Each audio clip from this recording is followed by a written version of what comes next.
Saya Teresa Gadas dari tingkat 1 Reguler A.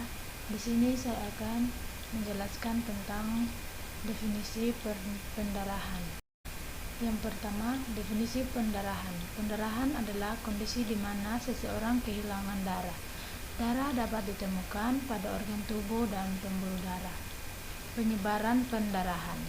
Cedera dan penyakit adalah penyebab utama dari pendarahan. Cedera pada organ tubuh dapat menyebabkan pembuluh darah pecah walaupun tidak ada tusukan pada kulit. Contoh yang baik adalah memar akibat pukulan yang keras. Pada awalnya memar akan berwarna merah karena ada perpumpulan darah yang mengalir dari pembuluh kapiler yang pecah. Pendarahan seperti ini biasanya tidak dapat dan seringkali tidak membutuhkan pertolongan medis. Kelalaian yang berhubungan dengan pendarahan. Penyakit darah yang mempengaruhi darah merah. Yang pertama, anemia. Pengidap anemia memiliki jumlah sel darah merah yang rendah. Anemia ringan sering tidak menimbulkan gejala. Anemia yang lebih parah dapat menyebabkan kelelahan, kulit pucat, dan sesak napas saat aktivitas. Yang kedua, polisitemia vera. Tubuh memproduksi terlalu banyak sel darah. Kelebihan sel darah merah biasanya tidak menimbulkan masalah tetapi dapat menyebabkan pembekuan darah pada beberapa orang. 3. Malaria. Gigitan nyamuk mentransmisikan parasit ke dalam darah seseorang, di mana nyamuk menginfeksi sel darah merah. Secara berkala, sel darah merah pecah menyebabkan demam menggigil, dan kerusakan organ. Infeksi darah ini paling umum di beberapa bagian Afrika, tetapi juga dapat ditemukan di daerah tropis dan subtropis lainnya di seluruh dunia. Mereka yang berpergian ke daerah yang terkena dampak harus mengambil tindakan pencegahan yang mempengaruhi darah putih. Yang pertama, limfoma. Suatu bentuk kanker darah yang berkembang di sistem getah bening pada informasi. Limfoma. Sel darah putih menjadi ganas, berkembang biak, dan menyebar secara tidak normal. Yang kedua, leukemia. Suatu bentuk kanker darah di mana sel darah putih menjadi ganas dan berkembang biak di dalam sumsum tulang. Yang ketiga, multiple myeloma. Multiple myeloma adalah kanker darah di mana sel darah putih yang disebut sel plasma menjadi ganas. Yang keempat, sindrom myelodysplastic. Sindrom myelodysplastic merupakan keluarga kanker darah yang mempengaruhi sumsum tulang. Penyakit darah yang mempengaruhi platelet. Yang pertama, trombositopenia. Trombositopenia adalah jumlah trombosit yang rendah dalam darah. Penyakit kondisi menyebabkan trombositopenia. Yang kedua,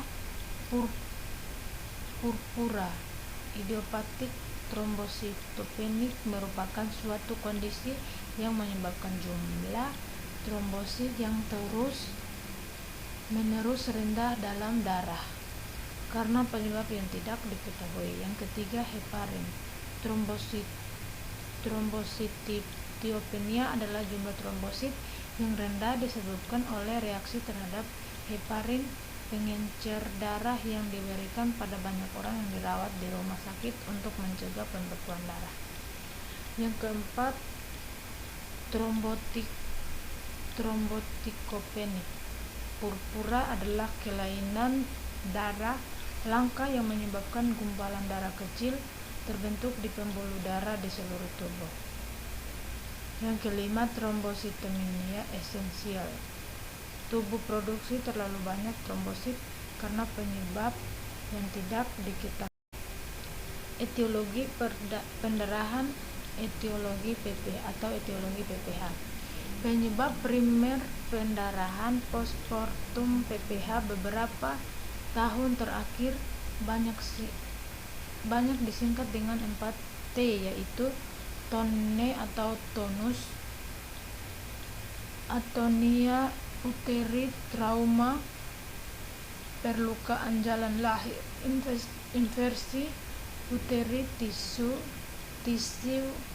jaringan, retensi plasenta arteri, tromboin, gangguan koagulasi atau atonia uteri. Proses koagulasi darah. Proses koagulasi darah. Proses pembekuan darah atau disebut juga dengan koagulasi adalah kondisi di mana darah Anda menggumpal untuk menghentikan perdarahan. Kondisi ini bisa jadi hal yang menguntungkan, bisa juga buruk bagi kesehatan, tergantung kondisi setiap orang.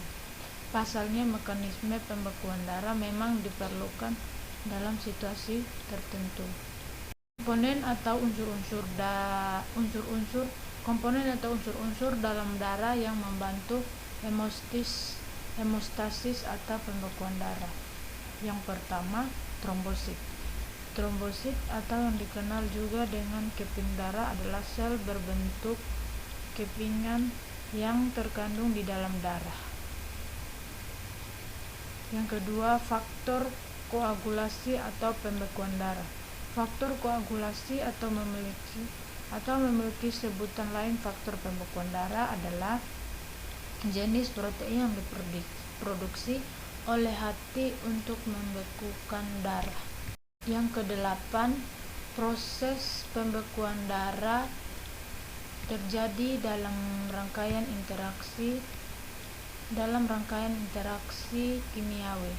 Yang pertama, pembuluh darah menyempit. Ketika tubuh terluka dan mengeluarkan darah, artinya telah terjadi kerusakan pembuluh darah. Nah, saat itu juga pembuluh darah akan mengejang sehingga terjadi vasokonstriksi atau penyempitan pembuluh darah. Yang kedua, sumbatan dari trombosit terbentuk. Pada bagian pembuluh darah yang rusak, trombosit akan segera menempel dan membentuk sumbatan agar tidak banyak darah yang keluar. Yang ketiga, faktor koagulasi pembentukan bekuan darah. Di saat yang bersamaan, faktor koagulasi atau pembekuan akan membentuk reaksi yang disebut dengan kaskade koagulasi. Yang keempat, proses pembekuan darah berhenti. Agar pembekuan darah tidak terjadi secara berlebihan, faktor-faktor koagulasi akan berhenti bekerja dan trombosit diambil kembali oleh yang bisa terjadi dalam proses pembekuan darah. Yang pertama, pembekuan darah terganggu. Ketika jumlah faktor pembekuan darah tidak mencukupi, proses pembekuan darah pun terganggu. Akibatnya, pendarahan dapat berlangsung lebih lama dan sulit dihentikan. Misalnya saja orang dengan hemofilia. Yang kedua, hiperkoagulasi. Hiperkoagulasi adalah kondisi yang berlawanan dengan gangguan pembekuan darah, di mana proses pembekuan darah terjadi secara berlebihan meski tidak ada luka apapun. Apabila pembuluh darah tersumbat, tubuh tidak dapat mengalirkan darah yang mengandung oksigen dengan maksimal. Hal ini dapat meningkatkan risiko terjadinya komplikasi mematikan seperti yang pertama, stroke, serangan jantung. Yang ketiga, emboli paru-paru. Yang keempat, gagal ginjal. Yang kelima, diphenterombosis. Sistem pendarahan darah berperan dalam mengirim darah, oksigen, dan nutrisi ke seluruh tubuh. Bila aliran darah ke bagian tubuh tertentu berkurang karena suatu kondisi, hal ini dapat menimbulkan berbagai gejala akibat gangguan pada sistem peredaran darah. Sistem peredaran darah terdiri dari jantung dan pembuluh darah, yang meliputi pembuluh darah, arteri, vena, dan kapiler. Jantung merupakan organ utama sistem peredaran darah yang memiliki fungsi untuk memompa darah ke seluruh tubuh. Sekian dan terima kasih.